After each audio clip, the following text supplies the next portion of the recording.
नमस्कार दोस्तों। खंड शिक्षा अधिकारी परीक्षा के लिए जो करंट अफेयर में सबसे ज़्यादा इम्पोर्टेंट सेक्शन है, उसमें जो सूचकांक है, हर बार उत्तर प्रदेश लोक सेवा आयोग से सूचकांक से कोई ना कोई सवाल पूछा जाता है। तो सूचकांक ये आप पढ़ लीजिए और इसका PDF भी मैं आपको दे दूँगा। इसको 2-3 बार रिवीजन करके जाइएगा। सूचकांक से हर परीक्षा में एक सवाल आता है, तो इसको देख लीजिए कि भारत की स्थिति जो है वैश्विक सूचकांक में कहाँ पर है। कुछ चीज़ें हैं जो बहुत इम्पॉर्टेंट हैं, जैसे पहला देखेंगे वैश्विक ऊर्जा संक्रमण रिपोर्ट। जो वैश्विक ऊर्जा संक्रमण रिपोर्ट है वो विश्व आर्थिक संगठन द्वारा मई 2020 में जारी की गई। कुल 115 देश शामिल हुए, जिसमें टॉप पर स्वीडन है। ध्यान दीजिएगा, टॉप पर स्वीडन है। स्वीडन टॉप पे है और दूसरे नंबर पर स्विट्ज़रलैंड है और भारत जो है वो 74वें नंबर पे है। ध्यान देने वाली बात है, भारत 74वें नंबर पे है। भारत का नंबर है 74वां। ठीक है, तो विश्व ऊर्जा संक्रमण रिपोर्ट में भारत 74वें नंबर पे है और कुल 175 देशों में भारत का जो रैंक है वो 74वीं है। ठीक है, तो ये है वैश्विक ऊर्जा संक्रमण रिपोर्ट।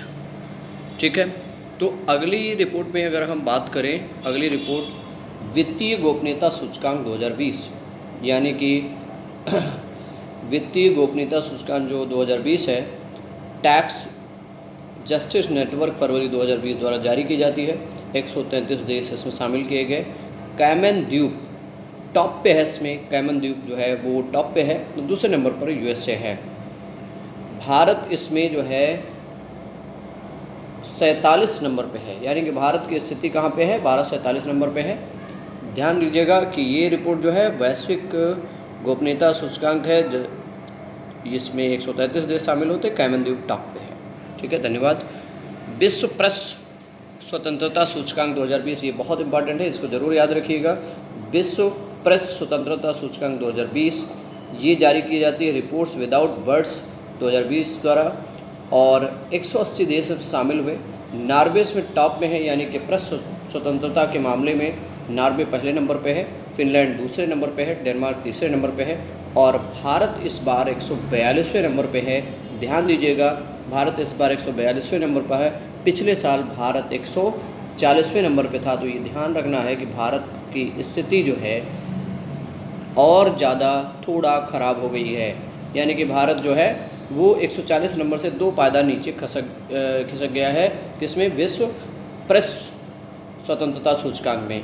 टॉप पे नॉर्वे है, भारत 142वें पे है। प्रेस स्वतंत्रता का मामले में 142वें नंबर पर भारत है और टॉप पे नॉर्वे है 180 देशों में। ठीक है, तो अगला देखते हैं world education for the future index, यानी कि world education for the future index 2019 की रिपोर्ट है। 50 देशों में की गई है। फिनलैंड इसमें टॉप पे है और भारत 35वें नंबर पर है। ध्यान दीजिएगा, भारत 35वें नंबर पे है। इसमें जो है भारत 35 नंबर पे है, 35 नंबर, और पिछले साल 40 नंबर पे था, तो कुछ इजाफा हुआ है, कुछ सुधार आया है, 35 नंबर पे है। ठीक है, और सबसे ज़्यादा वर्ल्ड हैप्पीनेस रिपोर्ट आई है 2019 की संयुक्त राष्ट्र सस्टेनेबल डेवलपमेंट सोल्यूशन द्वारा, UNSDSN द्वारा 2020 में। ये ध्यान रखिएगा, विश्व खुशहाली रिपोर्ट 2019 संयुक्त राष्ट्र सस्टेनेबल डेवलपमेंट सोल्यूशन द्वारा जारी की जाती है। 153 देश हैं। टॉप पे फिनलैंड है, यानी कि खुशहाली की बात आएगी तो खुशहाली में फिनलैंड टॉप पे है और फिनलैंड टॉप पे है, लेकिन भारत जो है 144वें नंबर पर है। ये 2019 की रिपोर्ट है। ध्यान दीजिएगा, भारत पहले 133 पे था, इस बार 144 पे आ गया है। इसका मतलब भारत की स्थिति बहुत ज़्यादा ख़राब होने को 9 पायदान नीचे खिसक गया है। भारत की स्थिति 144 नंबर पर है, यानी कि विश्व खुशहाली रिपोर्ट पे जाएंगे तो भारत 144 नंबर पर है। अगली सूचकांक की बात हम लोग करें तो वैश्विक प्रतिस्पर्धा सूचकांक, यानी कि वैश्विक प्रतिस्पर्धा सूचकांक जो है 2020 का है। इसमें 132 देशों का सूचकांक 132 देशों को शामिल किया गया, जिनमें स्विट्ज़रलैंड टॉप पे है और भारत जो है 72वें नंबर पर है। यानी कि थोड़ा सा वैश्विक प्रतिभा प्रतिस्पर्धा सूचकांक में भारत के थोड़ा सा सुधार हुआ है। पहले 80 नंबर पे था और अब सुधार में भारत जो है 72वें नंबर पर है, यानी कि वैश्विक प्रतिस्पर्धा सूचकांक में भारत 72वें नंबर पर है। और टॉप पे कौन सा देश है? स्विट्जरलैंड है। ये ध्यान देने वाली बात है। ठीक, तो नेक्स्ट आ जाते हैं हैनले पासपोर्ट सूचकांक। हैनले पासपोर्ट सूचकांक क्या है? हैनले पासपोर्ट सूचकांक 2020 में जारी किया गया।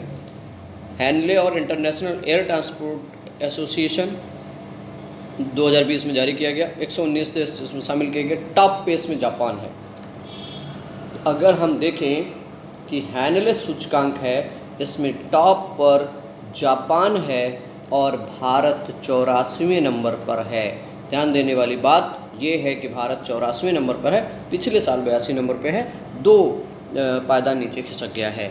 ठीक है, तो वैश्विक लोकतंत्र सूचकांक यानी कि ग्लोबल डेमोक्रेटिक इंडेक्स है, ये इकोनॉमिक इंटेलिजेंस यूनिट द्वारा जारी किया जाता है। वैश्विक लोकतंत्र सूचकांक यानी कि वैश्विक लोकतंत्र सूचकांक में नॉर्वे टॉप पे है। फिर से नॉर्वे टॉप पे है, ध्यान दीजिएगा। और भारत जो है 51 नंबर पे है और पिछली बार 41 था। 10 नंबर लोकतंत्री सूचकांक में 10 नंबर डाउन हो गया है भारत, अब 51 पे आ गया है। ठीक है, ध्यान रखना ये चीज़, ये इंपॉर्टेंट है, इसको समझना कि लोकतंत्र के मामले में भारत 10 नंबर खिसक कर जो है वो 51 पे पहुंच गया है। नेक्स्ट है ग्लोबल सोशल मोबिलिटी सूचकांक, यानी कि ये वर्ल्ड इकोनॉमिक फोरम द्वारा जारी किया जाता है। ग्लोबल सोशल मोबिलिटी सूचकांक 82 देशों में डेनमार्क टॉप पे रखा गया है, इसमें टॉप पे आया है और इसमें भारत 76 नंबर पर है, 76वें नंबर पर है। ध्यान रखने वाली बात ये है कि भारत जो है ग्लोबल सोशल मोबिलिटी सूचकांक में 76वें नंबर पर है। ठीक है, भ्रष्टाचार धारण सूचकांक, भ्रष्टाचार के मामले में भ्रष्टाचार धारण सूचकांक में मामले, ये जो सूचकांक है भ्रष्टाचार धारण सूचकांक, ये जो है ट्रांसपेरेंसी इंटरनेशनल द्वारा कराया जाता है। ट्रांसपेरेंसी इंटरनेशनल जो है वो संगठन है, तो इसमें भ्रष्टाचार धारण सूचकांक में जो जारी किया जाता है ट्रांसपेरेंसी इंटरनेशनल द्वारा जारी किया जाए। 180 देश में डेनमार्क सबसे कम भ्रष्ट देश है और भ्रष्टाचार के मामले में सबसे कम है। जो भारत है वो उसमें 80 नंबर पर है और पिछले साल 78 था। 2 जो है पायदान नीचे खिसक गया है। और इस मामले में अगर यहाँ देखेंगे पड़ोसी देश 180 बहुत बुरा भ्रष्टाचार करप्ट देश माना गया है 100, और जो बांग्लादेश है वो 146 नंबर पर है। तो भारत भ्रष्टाचार के मामले में 80वें नंबर पर है और डेनमार्क पहले नंबर पर है। अब देखिए वैश्विक अंतर्राष्ट्रीय बौद्धिक संपदा अधिकार यानी कि global international intellectual property right सूचकांक है ये, और ये 2020 का सूचकांक है। अमेरिकी चैम्बर ऑफ कॉमर्स के ग्लोबल इनोवेशन पॉलिसी सेंटर द्वारा जारी किया जाता है। 53 देश हैं जिसमें यूके यानी कि यूएसए यानी कि अमेरिका सबसे टॉप पे है। भारत 40 नंबर पे है, पिछली बार 36 पे था। तो अंतर्राष्ट्रीय बौद्धिक संपदा के मामले में भी भारत 4 नंबर खिसक गया है। तो इसको याद रखना है आपको कि भारत 40 नंबर पे है। अब अगला क्वेश्चन देखते हैं global gender gap index. Global gender gap index जो है वो वर्ल्ड इकोनॉमिक फोरम द्वारा जारी किया जाता है। ग्लोबल जेंडर गैप यानी कि जेंडर गैप कितना है उस मामले में वर्ल्ड इकोनॉमिक फोरम द्वारा जारी किया जाता है। 153 देश है। आयरलैंड इसमें टॉप पे है। भारत 112 नंबर पर है और पिछली बार 2018 में जब ये रिपोर्ट आई थी तो भारत 108 नंबर पे था। वर्तमान में 112 नंबर पे भारत है, ये ध्यान रखना है। आयरलैंड इसमें सबसे टॉप पर है। ठीक है, तो अगला देखते हैं, अगला सूचकांक कौन सा है। जलवायु परिवर्तन सूचकांक के मामले में देखिए, जलवायु परिवर्तन सूचकांक जो है वो 2020 में जर्मन वाच द्वारा जारी किया जाता है। 56 देश है। स्वीडन इसमें टॉप पे है और जो है स्वीडन, डेनमार्क और मोरक्को ये 3 देश क्रमशः टॉप पे हैं। भारत 9वें नंबर पर है। ध्यान दीजिएगा, इसमें थोड़ा अच्छी बात मानी जा सकती है कि भारत अच्छी स्थिति में है, जबकि अमेरिका 56वें नंबर पर है। भारत 9वें नंबर पर है जलवायु के मामले में, जलवायु परिवर्तन के मामले में 9वें नंबर पे है, ये आप मान सकते हैं। पिछली बार 11 था, थोड़ा सा सुधार हुआ है, 9 नंबर पे आ गया, ये अच्छी बात है। अगले पे चलते हैं। Ease of doing business index, यानी कि ease of doing business index 2020 विश्व बैंक और अंतर्राष्ट्रीय वित्त निगम द्वारा जारी किया जाता है। 190 देश हैं, यानी कि एज ऑफ डूइंग बिजनेस में वर्ल्ड बैंक और इंटरनेशनल फाइनेंस कमीशन द्वारा जारी किया जाता है। 190 देश होते हैं। न्यूजीलैंड टॉप पे है इसमें, और भारत 63वें नंबर पे है। पिछली बार 77 था, तो बहुत सारा सुधार हुआ है एज ऑफ डूइंग बिजनेस के मामले में, ये 63वें नंबर पे आ गया है। और अब आगे चलते हैं। ये सबसे इम्पॉर्टेंट सेगमेंट है मानव विकास सूचकांक 2019। मानव विकास सूचकांक संयुक्त राष्ट्र विकास कार्यक्रम द्वारा जारी किया जाता है। इसमें टॉप पे नॉर्वे है। मानव विकास सूचकांक को देखेंगे अगर, तो टॉप पे नॉर्वे है, और टॉप पे नॉर्वे आ गया। भारत 129 नंबर पे है, पहले 131 पे था, अब 129 पे है। तो ये ध्यान रखना है, ये आपके सूचकांक है, इसको याद रखना है, ठीक है। तो आगे चलते हैं। अभी हम एक और बहुत इंपॉर्टेंट सेक्शन है जो इसमें आपसे पूछा जाता है। तो युद्ध सैन्य अभ्यास जो हुए हैं उनको ध्यान रखना है, कौन कौन से सैन्य अभ्यास हुए, कहाँ हुए हैं, तो वो याद रखना है। तो वो पूछा जाता है किस देश के साथ में हुआ, कब हुआ। तो एक हैदर मानवीय सहायता और आपदा राहत के लिए एक सैन्य अभ्यास किया गया, जो फरवरी 2020 में किया गया, भारत और म्यांमार के बीच में किया गया, उत्तर प्रदेश के प्रयागराज में किया गया, इसलिए ज़्यादा इम्पॉर्टेंट है। हैदर मानवीय सहायता जो ये है, ये किया गया, ये एक सैन्य अभ्यास था भारत म्यांमार के बीच में। अगला देखेंगे संप्रीत। संप्रीत जो है, इसको याद रखिएगा, संप्रीत को बहुत ज़रूरी है। संप्रीत जो है बांग्लादेश के साथ हुआ है, बांग्लादेश के साथ हुआ है ये संप्रीति।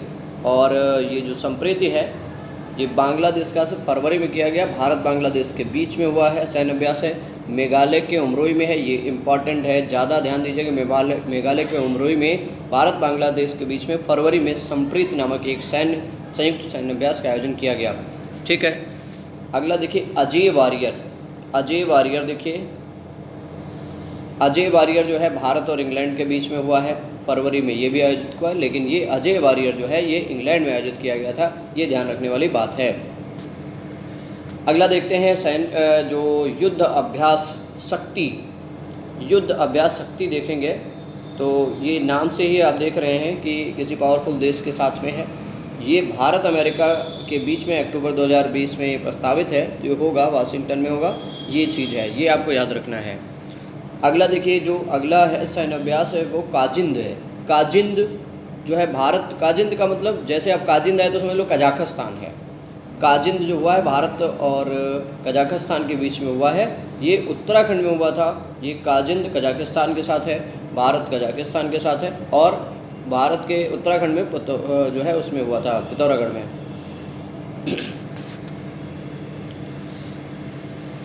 इसके अलावा आप देखते हैं एक छूट गया है शक्ति।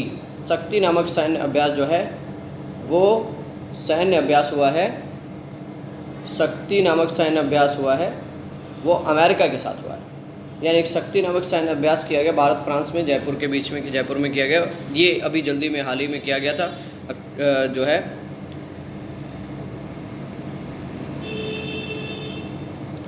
अगला देखते हैं जो पूछा गया है परीक्षा में, वो ये है hand in hand. Hand in hand पूछा जाता है, ये एक दो बार पूछा गया है भारत और चीन के बीच में, चूँकि इस समय विवाद भी चल रहा है। दिसंबर में हैंड इन हैंड एक संयुक्त सैन्य अभ्यास हुआ था मेघालय में, भारत और चीन के बीच में, ठीक है, ये याद रखना, हैंड इन हैंड। नेक्स्ट है Indo Thai carpet. Indo Thai carpet जो है वो भारतीय नौसेना और थाईलैंड की नेवी के बीच में हुआ है। यानी कि इंडो थाई ये हुआ है भारतीय नौसेना और थाईलैंड की नौसेना के बीच में ये सैन्य अभ्यास कराया गया, ठीक है। अगला देखेंगे मैत्री। मैत्री बहुत बार पूछा जाता है। मैत्री जो सैन्य अभ्यास है ये भारत और थाईलैंड के बीच में मेघालय में हुआ है, ये मैत्री सैन्य अभ्यास है, इसको याद रखना है, सितंबर में हुआ था। और स्लाइनेक्स भी है श्रीलंका। स्लाई लिखा हुआ है तो आप समझिए भारत श्रीलंका के बीच में विशाखापट्टनम में आंध्र प्रदेश में आयोजित किया गया। मालाबार बार बार पूछा जाता है। मालाबार जो सैन्य अभ्यास है वो सितंबर में कराया गया, भारत जापान अमेरिका के बीच में, जापान में हुआ था मालाबार। ये संयुक्त सैन्य अभ्यास है, 3 देशों के साथ हुआ था। अगला है टेबल टॉप अभ्यास। टेबल टॉप अभ्यास जो है नवंबर 2019 में भारत, जापान, अमेरिका, ऑस्ट्रेलिया के बीच में नई दिल्ली में हुआ। ये याद रखने वाली बात है, इसको बहुत ज़रूरी याद रखिएगा। और सूर्य किरण नामक एक जो सैन्य अभ्यास भारत नेपाल के बीच में हुआ, ये दिसंबर में हुआ था, ठीक है। और मित्र शक्ति श्रीलंका के साथ हुआ था, श्रीलंका के साथ पूना में हुआ। ये भारत का संयुक्त सैन्य अभ्यास है। अगला सैन्य अभ्यास हुआ है जायरर अल बहर। जायरर अल बहर कतर में हुआ, भारत कतर के बीच दोहा में हुआ है। अगला सैन्य अभ्यास भारत उज्बेकिस्तान के बीच में हुआ है, दस्तालिक, और भारत उज्बेकिस्तान के ताशकंद में हुआ था। अगर हम अगले सैन्य अभ्यास की बात करें तो यह है इंद्र और भारत। इंद्र जो है भारत रूस के बीच में झांसी में आयोजित कराया गया। उत्तर प्रदेश के लिए इम्पॉर्टेंट है, उत्तर प्रदेश परीक्षा के लिए इम्पॉर्टेंट है। झांसी में हुआ है, भारत रूस के बीच में इंद्र हुआ 2019 में दिसंबर में। अगला सैन्य अभ्यास देखेंगे एक्वेरियम, ये भारत और मालदीव के बीच में हुआ है। ये महाराष्ट्र में आयोजित किया गया था, भारत मालदीव के। नोमैडिक सैन्य अभ्यास देखेंगे अक्टूबर में भारत मंगोलिया के बीच में हिमाचल प्रदेश में आयोजित किया गया। तो ये जो है आपके सैन्य अभ्यास हैं। अगर ये सैन्य अभ्यास और सूचकांक आप याद करेंगे तो उम्मीद है आपको एक जो है क्वेश्चन जरूर मिल जाएगा, ठीक है।